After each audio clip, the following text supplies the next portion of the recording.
ಹರಿ ಓಂ ಬಂಧುಗಳೇ, ಶ್ರೀ ವರಮಹಾಲಕ್ಷ್ಮಿ ವ್ರತ ಆಚರಣೆಯ ಬಗ್ಗೆ ಶ್ರೀ ಮಹಾದೇವನೇ ಪಾರ್ವತಿ ದೇವಿಗೆ ವಿವರಿಸಿರುವ ಬಗೆಯನ್ನು ತಿಳಿಯೋಣ ಬನ್ನಿ. ಕೈಲಾಸದಲ್ಲಿ ಪಾರ್ವತಿ ದೇವಿಯು ಲೋಕಶಂಕರನನ್ನು ನೋಡಿ, ಹೋ ಕಾಂತನೇ, ಲೋಕಹಿತಕ್ಕಾಗಿ ಅತ್ಯಂತ ರಹಸ್ಯವಾಗಿಯೂ ಪಾವನವಾಗಿಯೂ ಇರುವ ವ್ರತವೊಂದನ್ನು ಹೇಳಬೇಕೆಂದು ಪ್ರಾರ್ಥಿಸಿಕೊಂಡಳು. ಈಶ್ವರನು, ಹೋ ಪಾರ್ವತಿ, ವ್ರತಗಳಲ್ಲಿ ಉತ್ತಮವಾದ ವ್ರತವೊಂದು ಇರುವುದು. ಅದು ಸಕಲ ಸಂಪತ್ತುಗಳಿಗೆ ಮೂಲವಾಗಿಯೂ ಜಾಗೃತಿಯಾಗಿಯೂ ಪುತ್ರ ಪೌತ್ರ ಐಶ್ವರ್ಯ ಸುಖದಾಯಕವಾಗಿಯೂ ಇರುವುದು. ಈ ಪಾವನಕರವಾದ ವ್ರತಕ್ಕೆ ವರಮಹಾಲಕ್ಷ್ಮಿ ವ್ರತ ಎಂದು ಹೆಸರು. ಶ್ರಾವಣ ಮಾಸದಲ್ಲಿ ಪೌರ್ಣಿಮೆಗೆ ಮೊದಲು ಬರುವ ಶುಕ್ರವಾರದ ದಿನ ಈ ವ್ರತವನ್ನು ಆಚರಿಸಬೇಕು. ಓ ಪಾರ್ವತಿ, ಈ ವ್ರತವನ್ನು ಆಚರಿಸುವ ಸ್ತ್ರೀಯರಿಗೆ ಉಂಟಾಗುವ ಪುಣ್ಯಫಲವನ್ನು ಹೇಳುವೆನು ಕೇಳು. ಪಾರ್ವತಿ, ಹೇ ದೇವ, ಈ ವ್ರತವನ್ನು ಯಾವ ವಿಧಾನದಲ್ಲಿ ಮಾಡಬೇಕು? ಅದಕ್ಕೆ ದೇವತೆ ಯಾರು? ಇದಕ್ಕೆ ಯಾರು ಮೊದಲು ಈ ವ್ರತವನ್ನು ಆರಾಧಿಸಿ ಸಂತೋಷವನ್ನು ಹೊಂದಿದ್ದರು ಎಂದು ಪಾರ್ವತಿ ಕೇಳಿದಳು. ಈಶ್ವರನು ಪಾರ್ವತಿಯನ್ನು ನೋಡಿ ಹೇಳುತ್ತಾನೆ, ಈ ಪಾವನವಾದ ವರಮಹಾಲಕ್ಷ್ಮಿ ವ್ರತದ ಪ್ರಭಾವವನ್ನು ಹೇಳುವೆನು ಕೇಳು. ಕುಂಡಿನ ಎಂಬ ಪಟ್ಟಣದಲ್ಲಿ ಚಾರುಮತಿ ಎಂಬ ಸ್ತ್ರೀ ಒಬ್ಬಳು ಇದ್ದಳು. ಆಕೆ ಪತಿಭಕ್ತಿ ಪಾರಾಯಣಲಾಗಿದ್ದಳು ಹಾಗೂ ಅತ್ತೆ ಮಾವನವರ ಸೇವೆ ಮಾಡುತ್ತಿದ್ದಳು. ಸಕಲ ಶಾಸ್ತ್ರಗಳನ್ನು ಅರಿತಿದ್ದಳು ಹಾಗೂ ಯಾವಾಗಲೂ ಇಂಪಾಗಿ ಮಾತನಾಡುವವಳು ಆಗಿದ್ದಳು.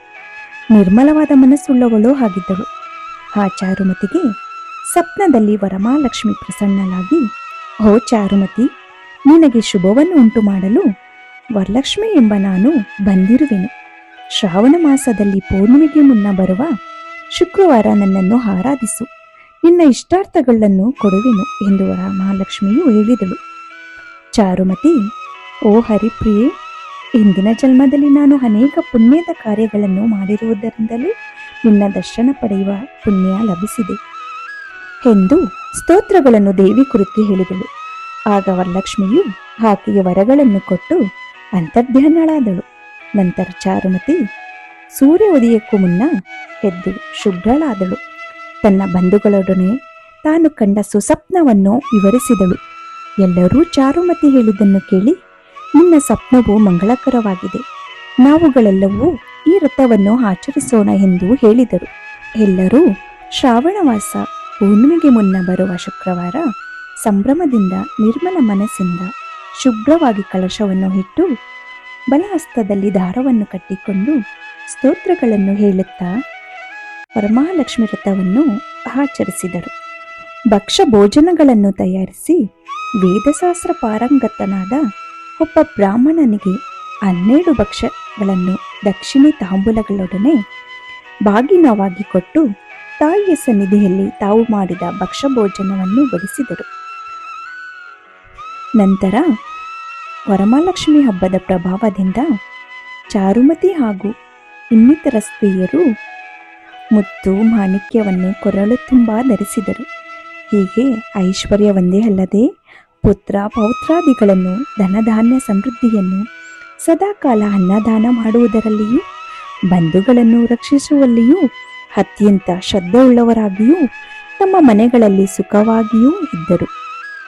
ಚಾರುಮತಿ ಎಷ್ಟು ಪುಣ್ಯಶಾಲಿಯೂ ಎಂದು ಆ ಪಟ್ಟಣದ ಸ್ತ್ರೀಯರು ಹೇಳಿಕೊಳ್ಳಲು ಆರಂಭಿಸಿದರು. ಹೇ ಪಾರ್ವತಿ, ಚಾರುಮತಿಯಿಂದ ಕೇಳಿದ ಈ ವ್ರತವನ್ನು ಆಚರಿಸುವವರಿಗೆ ಒಳ್ಳೆಯ ಫಲ ಉಂಟಾಗುವುದು. ಈ ವ್ರತವು ವರಮಹಾಲಕ್ಷ್ಮಿ ವ್ರತ ಎಂದು ಲೋಕದಲ್ಲಿ ಪ್ರಸಿದ್ಧಿ ಹೊಂದಿದ್ದು, ಇದು ವ್ರತಗಳಲ್ಲಿಯೇ ಶ್ರೇಷ್ಠವಾದ ವ್ರತವಾದದ್ದು. ಇದನ್ನು ನಿನಗೆ ಸವಿಸ್ತಾರವಾಗಿಯೇ ಹೇಳಿರುವೆ. ಯಾರು ಈ ವ್ರತವನ್ನು ಹೇಳುವರೋ ಅಥವಾ ಇತರರಿಂದ ಹೇಳಿಸಿ ನಿರ್ಮಲ ಮನಸ್ಕರಾಗಿ ಕೇಳುವರೋ ಅವರಿಗೆ ವರಮಹಾಲಕ್ಷ್ಮಿ ದೇವಿಯು ಅನುಗ್ರಹದಿಂದ ಸಕಲ ಐಶ್ವರ್ಯ ಲಭಿಸುವುದು ಎಂದು ಪಾರ್ವತಿ ದೇವಿಗೆ ಈಶ್ವರನು ಹೇಳಿದನು. ಬಂಧುಗಳೇ, ನೀವು ವರಲಕ್ಷ್ಮಿ ಪೂಜೆ ಮಾಡುವಾಗ ನಾರಾಯಣನನ್ನು ಸ್ತುತಿಸಲೇಬೇಕು.